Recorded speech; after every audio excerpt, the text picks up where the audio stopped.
ఇవాళంతా మనకు post truth భావన కొన్ని నిజాలు అని మాట్లాడుకున్న క్రమంలో తెలంగాణ రాష్ట్రంలో బీసీ రిజర్వేషన్ల మీద ఈ పోస్ట్ ట్రూత్ భావన ఎట్లా ప్రేరేపిస్తున్నారో చెప్పే ప్రయత్నం చేస్తాం.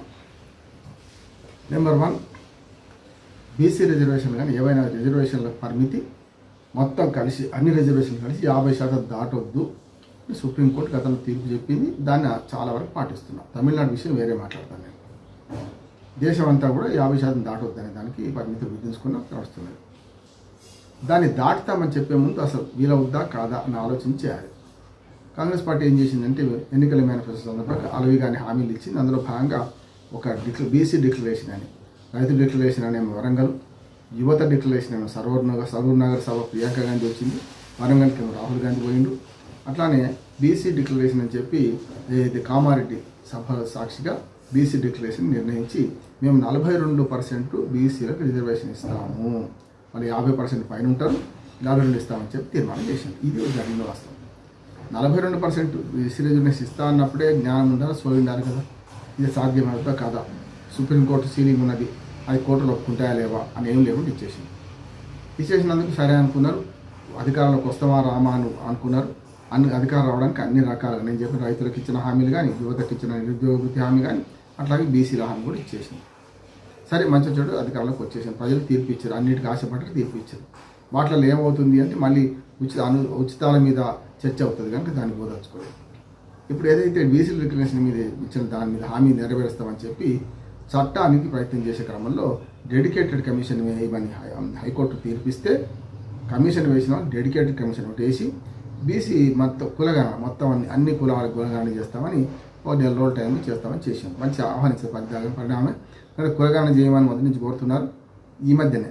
అంతకుముందు బీజేపీ ఏమో మతం ప్రాతిపాదిక సమాజాన్ని విభజించే ప్రయత్నం చేస్తే వీళ్ళు మతం కంటే కులపిచ్చి పెద్దది కదా, కులగజ్జి పెద్దది కదా, మనం ఏపీలో చూస్తుంటాం కదా. కనుక అట్లా చూస్తే కులగజ్జి పెద్దది కనుక కులాన్ని విభజించి వీళ్ళు అనుకుంటున్నారు, అంతే తేడా. వాళ్ళు మతం అన్నారు బీజేపీ, వీళ్ళు కులం అంటున్నారు, అంతే తేడా. సరే కులం సర్వే చేద్దాం అనుకున్నారు. 1931 తర్వాత దేశంలో ఇప్పటిదాకా చేయలేదు. చేసిన 2011లో చేసింది 1.5% తప్పులు ఉన్నాయని చెప్పి ఆనాడు కాంగ్రెస్ ప్రభుత్వం దాన్ని కులగణను బయటపెట్టలేదు. జనాభా లెక్కలలో భాగంగా చేసి 2011లో. ఇప్పుడేం జరిగిందంటే ఏదైతే మేము చేస్తామని చెప్పి తూతు మంత్రంగా చేసిన ప్రతిపక్షాలు అంటున్నాయి. కాదు 96.5% కరెక్ట్ చేసినాం, 3.5% తప్పు ఉందని ఇప్పుడు వీళ్ళు అంటున్నారు. చూసినాం మనం. ఈ రెండు చూస్తే ఏమవుతుందంటే మనకు అర్థమైందంటే ఏదైతే కులగణన మీద మొట్టమొదలు అవాకులు చెవాకులు పేర్కొన్నారు.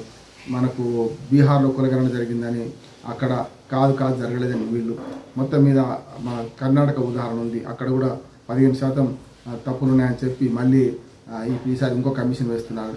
వీటన్నిటి దృష్టిలో పెట్టుకొని మొత్తం మీద కులగణన చేసినామంటున్నారు. అందులో బీసీలు ఇంతమంది అని మొత్తం గుండు గుత్తగా లెక్క తెలిపారు. అందులో వీళ్ళు ఏం చేసిన పని ఏంటంటే 10% ఏమో ముస్లిం బీసీలని, హిందూ బీసీలు 46% అని తెలిసేసింది. మొత్తం కలిస్తే ఈ 2% కలిపితే 46 చిల్లర 10 చిల్లర అంటే 57% బీసీలు ఉన్నాయని తెలిసింది. ఇక్కడే అభ్యంతరం వచ్చింది. ఏమనంటే గతంలో బీసీలలో ముస్లిం బీసీలు కూడా ఉన్నారు. దూదేకుల, పకీరు, చాకలి, మంగళి వృత్తులు చేసుకునే వాళ్ళు అందులో చాలామంది వెనుకబడ్డ వర్గాలు అందులో వాళ్ళందరూ కూడా బీసీ లెక్కలకు వచ్చారు. మన ఏబిసిడి ఈలో లేరు వాళ్ళు. ఈలో కాకుండా ఈ ఏబిసిడిలోనే ఉన్నారు, ఏది మన బీసీ లెక్కలు. కానీ వీళ్ళు కులగణన చేసినప్పుడు 2 వేరు చూపించిన వల్ల పెద్ద బౌన్స్ అయింది. అది బీజేపీ ఏమంటుంది, దాన్ని ఉపయోగించుకొని మీరు ముస్లిం బీసీలు హిందూ బీసీలను విభజించారు కనుక సమస్య లేదు, ఈ బీసీల ఓట్లను కొల్లగొట్టడానికే మీరు చేస్తున్నారు అనే మాట ఒకటి వస్తున్నది. ఈ బీసీల ఓట్లు కొల్లగొట్టడానికి అనే మాట ఒకటి వస్తున్నది.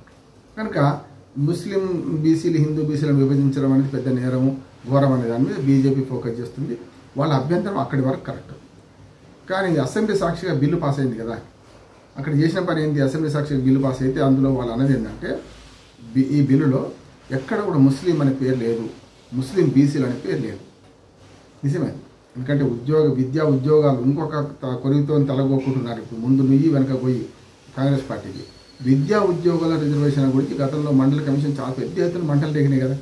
అవన్నీ చూసే కదా ఆనాడు 51% బీసీలు ఉన్నారు దేశవ్యాప్తంగానే మండల కమిషన్ తేల్చి మండల కమిషన్ సిఫార్సు మేరకు 27% రిజర్వేషన్ ఎందుకు పరిమితం చేశారంటే దేశవ్యాప్తంగా మనకు బీసీలకు 27% విద్యా ఉద్యోగాల పరిమితం చేయడానికి కారణం ఏంటంటే ఆనాడు దేశవ్యాప్తంగా ఎస్సీ ఎస్టీలకు 23% మాత్రమే ఉండే రిజర్వేషన్. 15 ఎస్సీలకు 8 ఎస్టీలకు. ఇప్పటికి కూడా 23% కొనసాగుతుంది. 50% దాటొద్దంటే విద్యా ఉద్యోగాలు ఏం చేయాలి? 27%, మిగిలిన 27% బీసీలకు ఇచ్చారు. అది కొనసాగుతుంది ఇప్పటికి కూడా విద్యా ఉద్యోగాలు. దాన్ని కూడా 42% చేస్తానన్నారు కాంగ్రెస్ పార్టీ. అది దుర్మార్గం. దానివల్ల వచ్చిన సమస్య ఒకటి. ఎందుకంటే అది దేశవ్యాప్త సమస్య, వీళ్ళు చేయలేరు. విద్యా ఉద్యోగాల్లో 42% ఇవ్వడానికి ఈ పెద్ద అవరోధం. ఈ దేశవ్యాప్తంగా చట్టం చేయాలి. రాష్ట్రాలు ఇవ్వాలంటే మళ్ళీ ప్రత్యేకించి బిల్లు పాస్ కావాల్సిందే, రాష్ట్రపతి పార్లమెంట్ ద్వారా రావాల్సిందే. పార్లమెంట్ ఒక తెలంగాణకు పరిమితం చేయదు కదా, అదొకటి నెంబర్ 1. అది సాధ్యం కాదంటున్నాడు. రెండోది ఇక మనకు స్థానిక ప్రభుత్వాలు, పంచాయతీ నుంచి మనకు జిల్లా పరిషత్ దాకా, మండలము, జిల్లా, ఇక్కడ మేము 42% రిజర్వేషన్ చేస్తాం. ఇప్పుడైతే గతంలో ఉన్న 60.5% రిజర్వేషన్ తక్కువ చేసుకుంటూ మొత్తం కలిపి దాన్ని కేసీఆర్ హయాంలో 22% కుదించాల్సి వచ్చింది. హైకోర్టు తీర్పు వల్లనే, హైకోర్టు ఖచ్చితంగా ఆంక్షలు పెట్టడం వల్లనే పోయినసారి 2019 పంచాయతీ ఎన్నికల్లో ఈ రిజర్వేషన్లు 34 నుంచి 22కు తగ్గించాల్సి వచ్చింది. ఇదంతా సిల్సిలా. ఎప్పుడైతే అది అయిందో కేసీఆర్ అన్యాయం చేసిండు, మేము న్యాయం చేస్తామన్నారు కదా. ఇప్పుడు బీసీ రిజర్వేషన్లలో బిల్లు పాస్ చేసి పంపే ప్రయత్నం చేశారు. ఒకటేమో విద్యా ఉద్యోగాలు, రెండో ఏమో దీని మీద ఏదైతే పంచాయతీరాజ్ వ్యవస్థలో ఈ పంపితే అది రాష్ట్రపతి దగ్గర పెట్టుకున్నారు. రాష్ట్రపతి దాన్ని అంగీకరించేది లేదని తేల్చి చెప్పే ప్రయత్నం బీజేపీ ప్రభుత్వం చేస్తుంది. మీరు బీసీ రిజర్వేషన్లను బీసీలు వేరే, హిందూ బీసీలు, ముస్లిం బీసీలు వేరే అన్నారు కనుక దాన్ని చేయడానికి వీలేదు అంటుంది. అదొక నడుస్తుంది. ఇక రెండోది ఆర్డినెన్స్ కోసం ప్రయత్నం చేశారు. ఆర్డినెన్స్ వీలు కాదని చెప్పి వాళ్ళ గవర్నర్ గారు అన్నారు. కేంద్ర ప్రభుత్వ పరిశీలనకు పంపిన అది కూడా సాధ్యం కాదు, ఆర్డినెన్స్ కూడా. ఇక మూడోది ఏం జరిగిందంటే అంటే అనుభవానికి వస్తే తత్వం బోధపడ్డదాన్ని ఏదైతే పార్టీ పరంగా రిజర్వేషన్ ప్రయత్నం చేస్తాం, ఎన్నికలు ఎట్టి పరిస్థితులు ఆపేది లేదని ఇప్పుడు ఈ ప్రభుత్వం మాట్లాడుతుంది. నిన్న రేవంత్ రెడ్డి గారు ముఖ్యమంత్రి ఇట్లా పిసిసి అధ్యక్షుడు ఇద్దరు కలిసి పార్టీ పరంగా రిజర్వేషన్ ఇద్దామని అనుకుంటున్నారు. నేను చెప్పాను కానీ అనుభవానికి వస్తే తత్వం బోధపడ్డది. ఆ రెండు సాధ్యం కాదు, మూడోది సాధ్యమవుతుంది. కానీ మీ హామీ మేమెందుకు అమలు చేయాలి, మీ హామీ మేమెందుకు కట్టుబడాలని బీఆర్ఎస్ కానీ ఇతర ప్రతిపక్షాలు అడుగుతున్నాయి. ఈ ప్రశ్న సహజంగా వస్తుంది కదా. హామీ మీది, అమలు మాదా కనుక సమస్య లేదు. మీరు పార్టీ పరంగా రిజర్వేషన్లు ఇస్తే మీరు ఇచ్చుకోవచ్చు, కానీ ప్రభుత్వ పరంగా 22% మాత్రమే బీసీలకు రిజర్వేషన్ ఇచ్చే అవకాశం ఉంటుంది. అది దాటి ఇవ్వాలంటే మా చేతిలో లేదు. ఎవరైనా సరే ఆ బీసీ రిజర్వేషన్ లేని సీట్లలో మీరు పార్టీ పరంగా బీసీలకు రిజర్వేషన్ ఇచ్చినా మిగతా వాళ్ళు మేము ఆపలేము, ఎవరైనా పోటీ చేస్తాం మిగతా సీట్లలోని ఈ ప్రతిపక్షాలు రెండు బీజేపీ మన బీఆర్ఎస్ అంటుంది. దీన్ని బట్టి అర్థం చేసుకోవాల్సింది ఏంటంటే చివరికి ఏబీసీలో సి పథకమే ఫలిస్తుంది. రేవంత్ రెడ్డి గారు ఏనాడు అసెంబ్లీ సాక్షిగా చెప్పిండు, అదే రుజువు అవుతుంది, అదే నిజమవుతుంది. రేపు పొద్దున బీసీ రిజర్వేషన్లతో ఎన్నిక జరపాలంటే మూడో మార్గం పార్టీ పరంగా కాంగ్రెస్ పార్టీ బీసీలకు రిజర్వేషన్లు ఇవ్వడం మాత్రమే మిగిలింది, అంతకంటే ఇంకేం లేదు.